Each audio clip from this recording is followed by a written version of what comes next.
کہ آج تک آپ کو یہ پل میں نے دیکھا، میرا تو خیال تھا کوئی بہت بڑا پل ہوگا، لیکن مجھے کل اگر صادق صاحب نے بتایا وہاں پر کہ اتنا بڑا پل نہیں ہے، تو اس لیے میں نے وہاں پہ تقریر میں کہا کہ یہ تو اگر میں مونچھ کو بھی کھینچ لوں تھوڑا لمبا تو یہ پل بن جائے گا۔ افسوس اس بات کا ہے کہ اس سے پہلے جو اس طرح انہوں نے بتایا کہ ایک ہی تختی لگی ہوئی ہے اور یہ روڈ کی حالت بتا رہی ہے کہ تقریباً کوئی 11-12 سال پہلے بنا اور اس کے بعد دوبارہ کسی نے کوئی کام نہیں کیا۔ اور مجھے بتا رہے تھے اظہر بھائی کہ یہاں پر لوگ اپنی مناداب کے تحت تھوڑا بہت روڑا شوڑا ڈال کے اور یہاں پر اپنا چلو اتنا راستہ بنا لیتے ہیں کہ گزر ہو رہا ہے۔ اور میں تو حیران ہوا ہوں کہ میری اتنی ویئرڈ جیپ جو ہے اس کی مجھے آوازیں آ رہی تھیں چیخنے کی، تو یہ آپ کی گاڑیاں یا آپ کے موٹر سائیکل ان کا کیا حال ہوتا ہوگا؟ تو یہ بہت شرمندگی کی بات ہے۔ یہ پچھلی حکومت کو ہم نے پچھلے 2 سالوں میں بہت زیادہ فنڈ دیے تھے، حالانکہ خزانہ خالی کر دیا تھا انہیں کے لیڈروں نے ہمارا پاکستان کا، لیکن پھر بھی ہم نے فنڈ زیادہ دیے تھے کیونکہ ہمیں پتا تھا کہ گلیز بلتستان اور آزاد کشمیر جو ہے کافی پیچھے رہ گئے ہیں، اسپیشلی جو دور دراز علاقے یہاں پہ ہیں مضافاتی علاقے وہ بہت پیچھے رہ گئے ہیں۔ لیکن مجھے دکھ ہے کہ ان لوگوں نے وہ فنڈ آپ لوگوں پہ نہیں لگایا۔ پہلی بات تو یہ ہے کہ میں انشاءاللہ اس ایمان کے ساتھ زندگی گزارتا ہوں کہ انسان کو وہی بات کرنی چاہیے جو انسان پوری کر سکے، اور میرے والد صاحب کی مجھے نصیحت ہے کہ زندگی میں کبھی جھوٹ نہیں بولنا، اور اگر کبھی بولنا تو یہ سوچ کے بولنا کہ تم جھوٹ کا سامنا کرو گے، اور کسی انسان سے تم جھوٹ بولو گے یا دھوکہ دو گے وہ کل تمہارے سامنے ضرور آئے گا۔ اور اگر تم یہ شرمندگی برداشت کر سکتے ہو کہ وہ تمہارے سامنے آئے اور تمہیں جھوٹا ثابت کرے لوگوں کے سامنے، اور تمہارے میں اتنی برداشت ہو کہ تم وہ شرمندگی کا لمحہ برداشت کر سکو تو پھر بولو، اگر تمہارے میں برداشت نہیں ہے تو کبھی نہیں بولنا۔ اور دوسری بات وہ ہمیشہ مجھے کہتے ہیں کہ کبھی بھی جو کرپٹ آدمی ہوتا ہے اس سے کبھی نہیں ڈرنا، کیونکہ وہ بڑا بزدل ہوتا ہے، اس نے پیسہ کمایا ہوتا ہے، عوام کا پیسہ لوٹا ہوتا ہے اپنی آسائشوں کے لیے، تو وہ ڈرتا ہے، ڈرپوک ہوتا ہے، کیونکہ اسے اس بیڈ کے اوپر زندگی گزارنی ہوتی ہے جو اسے لوگوں کا خون چوس کے، یا وہ گھر جو اسے لوگوں کا خون چوس کے عوام کے فنڈ کھا کے اس نے بنایا ہوتا ہے اور کمایا ہوتا ہے، تو وہ اس کو لگانے کے لیے بھی چاہتا ہے کہ میں لمبی زندگی جیوں، تو بڑا بزدل اور کمزور ہوتا ہے، تو کبھی بھی ایسے لوگوں سے نہیں ڈرنا۔ تو انشاءاللہ عمران خان کی حالت میں ہم ایسے لوگوں کا مقابلہ کر رہے ہیں جنہوں نے پاکستان میں بھی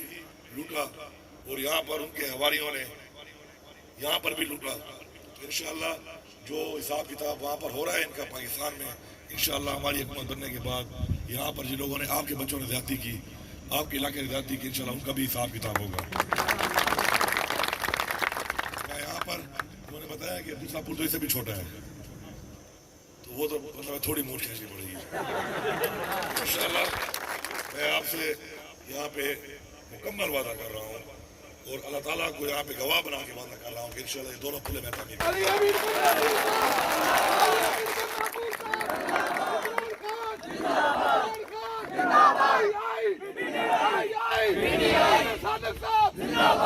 اور اس میں آپ کو معلوم ہونا چاہیے کہ ماشاءاللہ گلیز بلتستان میں ہم نے جو الیکشن کیمپین کی تھی، جو وعدے کیے تھے، آپ کو معلوم ہونا چاہیے کہ وہ تقریباً 370 ارب روپے کا ہم نے پیکیج دیا ان کو، اور ہر امیدوار کو ہم نے آج تک 6 کروڑ روپے زیادہ فنڈ نہیں ملا تھا ایک سال کا، وہاں پر تاریخ میں ہم نے 1-1 ارب روپے کا فنڈ دیا۔ تو میں یہ بھی اعلان کرتا ہوں یہاں پر کہ جو فنڈ اللہ صادق صاحب کو دیں گے یہ اس فنڈ سے نہیں، اس سے آپ کے اور مسئلے حل کریں گے، یہ PSDP کے فنڈ سے میں آپ کو فیڈرل گورنمنٹ سے بنا کے دوں گا دونوں۔ اور یہ جو روڈ ہے آپ کا، یہ روڈ میں اسی فنڈ سے بناؤں گا،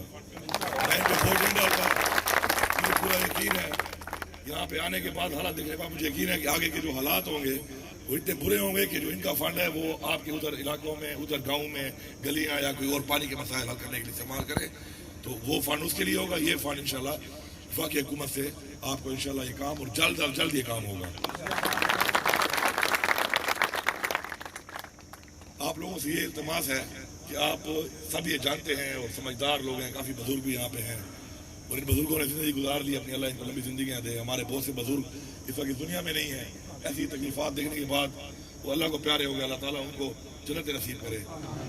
اب اگر ہم نے یہ سوچنا ہے اور ہم نے یہ فیصلہ کرنا ہے کہ کم از کم ہمارے بچے کم از کم یہ چھوٹی چھوٹی پلوں کے لیے، اسپتال کے لیے، تعلیم کے لیے، روزگار کے لیے کم از کم یہ حالات نہ دیکھیں، تو ہمیں پھر عمران خان کا ہی ساتھ دینا پڑے گا، کیونکہ وہی وہ لیڈر ہے جو کہ غریب کی بات کرتا ہے، جو ہمارے علاقوں کی بات کرتا ہے, جو ہمارے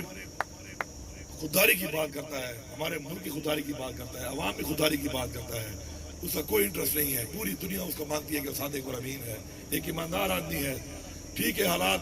تبدیل ہونے میں ٹائم ضرور لگے گا, لیکن اس نے ان 3 سالوں میں صرف اور صرف اپنا وزیر اعظم ہاؤس کا خرچہ 1 ارب 16 کروڑ روپے کم کیا ہے.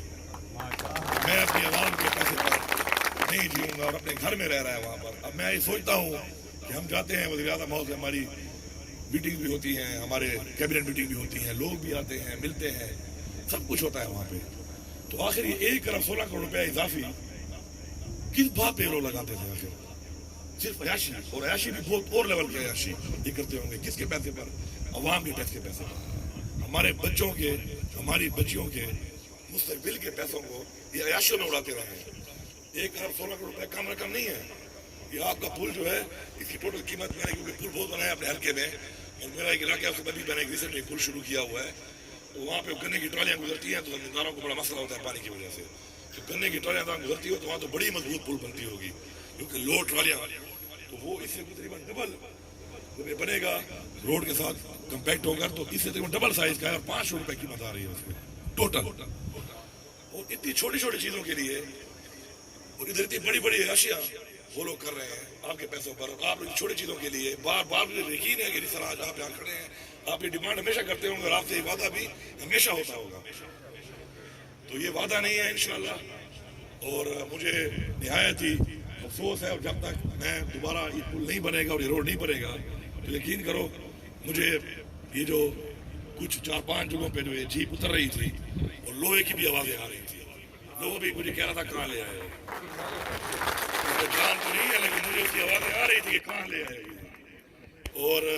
میں سمجھتا ہوں کہ انسان کا کیا حال ہوتا ہوگا اس کے اوپر, اور کتنی آوازیں نکلتی ہوں گی جب ایسی گاڑی بھی نہیں ہوتی ہوگی, دوسری گاڑی ہوتی ہوگی یا موٹر سائیکل ہوتا ہوگا. اور مجھے یہ بھی بہت احساس آئے گا اس وقت تک جب تک یہ نہیں بنے گا پل اور یہ روڈ, کہ ہماری بہنیں, ہماری مائیں, ہماری بچیاں وہ کس طرح گزرتی ہوں گی, آگے کس طرح آتی ہو جاتی ہوں گی. تو میں اس بات پہ نہایت ہی شرمندہ ہوں, اور میں انشاءاللہ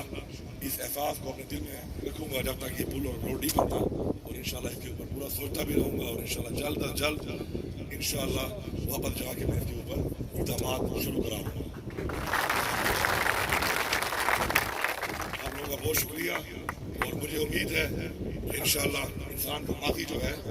انسان کا ماضی انسان کے بارے میں عکاسی کرتا ہے.